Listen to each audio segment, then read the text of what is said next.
The next motion I'm going to take up is the motion filed by Mr. Williams that has a very long style, but that essentially asks that any other ex partes be revealed, that a neutral judicial officer take a look at everything in the case that has been sealed and make sure that it is above board. And then for a mistrial based on the alleged judicial misconduct that occurred during the particular ex parte that was the, 10th of June, and prosecutorial misconduct there and prior to that. So I got from the clerk's office every sealed filing from the state or any of the defendants in any of these 6 defendants' cases. I've looked at all of them. There's nothing improper about any of them. I refiled them. The order that it accompanies the resealing, I'm sorry, not refiled them, resealed them, actually delineates each of the things that I looked at or the dates of each of those sealed filings. I'll note that a lot of those ex partes were defense ex partes. There's nothing wrong necessarily with something being done ex parte. We're kind of talking about this June 10th ex parte as though, ooh, that is such a horrible thing. And it may be, but an ex parte in and of itself is not necessarily a bad thing, and both sides have appropriately held ex parte communications about things that should be ex parte with Judge Glanville prior to this. So there's nothing in any of those sealed filings that the other side needs to see at this point or that was improper in my determination. All right. The next thing is the defense asking whether there have been any other ex partes that we don't know about. And so I'm going to ask everybody, and y'all know what ex partes you had with Judge Glanville, and you know what filings got made. And so is there any ex parte that occurred that is not connected to one of those sealed filings? And I'll ask the state first. Your Honor, not being certain whether the sealed filings include the transcript of the request from the state to have the hearing with Mr. Copeland, and not certain whether or not those sealed filings contain that. Okay. I can't say, but the state requested that we address the matter of Mr. Copeland's representation. All right. And was that done in writing or was that oral? No, the request was done orally with the court reporter there. Okay. We requested that the court allow us to address the matter and that it be taken down for the record. Okay. All right. Anything beyond that? Yes, there was also the state's request for a material witness warrant for one of the. I think those are all reflected, and you may want to go back and look, but I know that there were material witness warrant requests from several different parties in the case. Okay. Okay. All right. So those are the ex parte matters that we address with the court. Okay. Thank you. Mr. Weinstein, anything? Okay. Mr. Carlton, Mr. Matthews. Okay. Mr. Steele.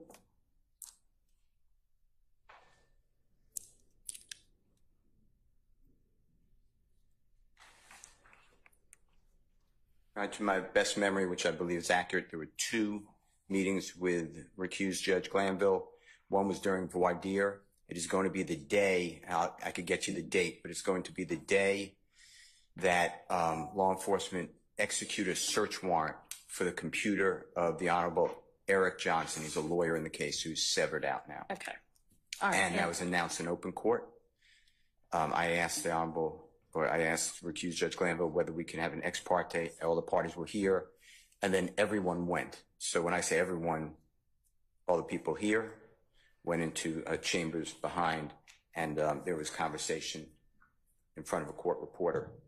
All right. And when you say all the people here, does that include the state? No. Okay. The So state you mean was all here. of the defense attorneys? And the state was here when I announced that we'd like to meet ex parte. The judge, former judge reconvened. Our former judge reconvened. Okay. We went into the chambers here. So I have no idea if that's something you looked at or not. And I don't know whether that's anything I looked at, because that would have concerned a severed defendant. I would imagine it's in that case and not any of these 6 defendants. And I only looked at what was in these 6 defendants' cases. I can't answer. Okay. And then, and when I say who was here, yes. Honorable Mr. Matthews, Mr. Weinstein, Mr. Harvey, I assume Ms. Westmoreland, she's shaking her head. Misty Williams, I know Mr. Adams was next to me, Mr. Schardt, and I presume Mr. Bucks. He's saying his head, yes. And the second one was also asked in open court for a meeting with the recused judge ex parte, and that was on the day before we're coming up to a man named Mr. White, like the color, was going to testify, and we had it at the bench where the court is, and that was Mr. Schardt, Mr. Matthews, Misty Williams, myself, and Mr. Adams. And if I miss, my memory's wrong, I'd like them to correct me. That's who I remember being there, and it was on the record. Okay. So I don't know if you saw anything about that. All right. And that was the total that I've had with. All right. Thank you. Thank you. Mr. Harvey. Just to be on the safe side, it wasn't, we had an in-camera meeting with Judge Glanville. When I say meeting, it was not ex parte, it was meeting with Westmoreland and I believe ADA Hilton. But it concerned a scheduling conflict in federal court that I had, and we resolved that. I just want to make sure that. All right, I appreciate it. Thank you. Mr. Schardt.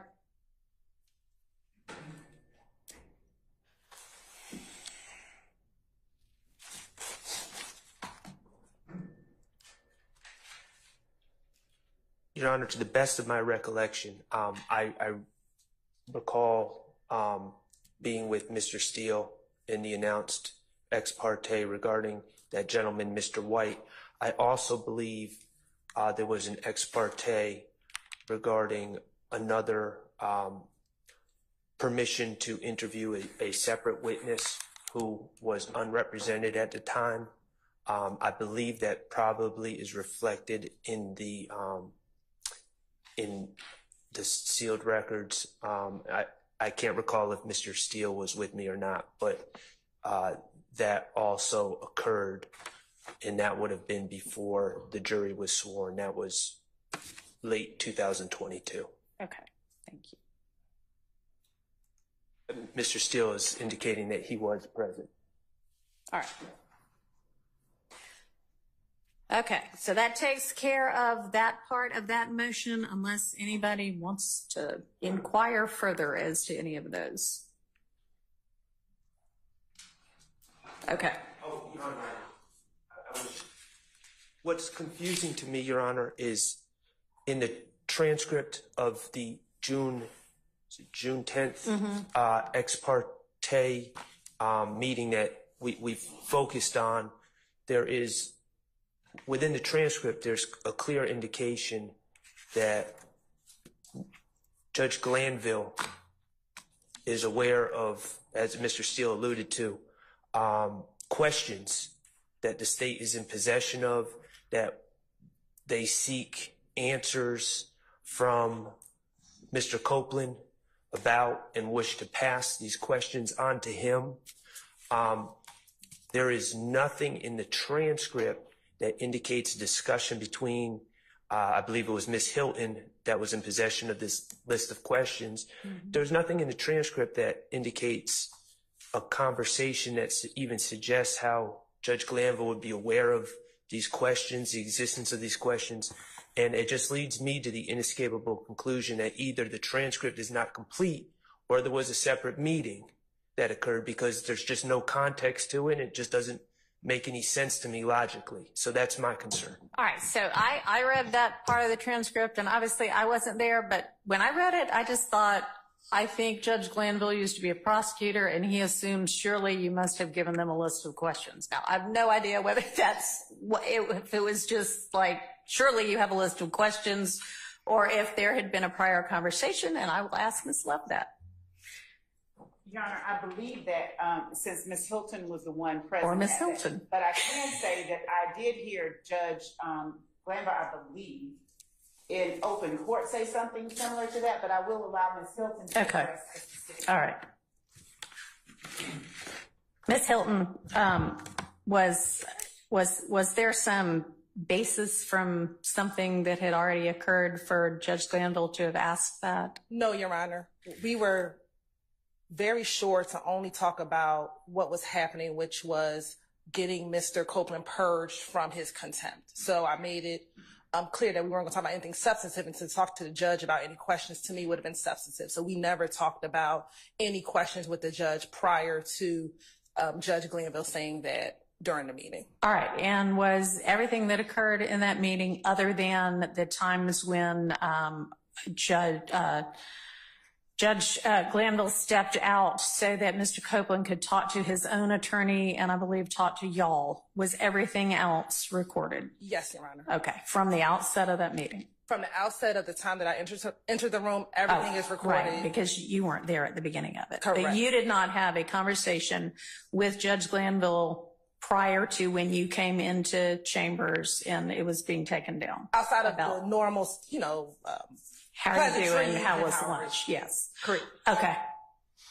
And Ms. Love, you were in there at the outset. Was it recorded, taken down from the outset? Yes. Okay. And it was.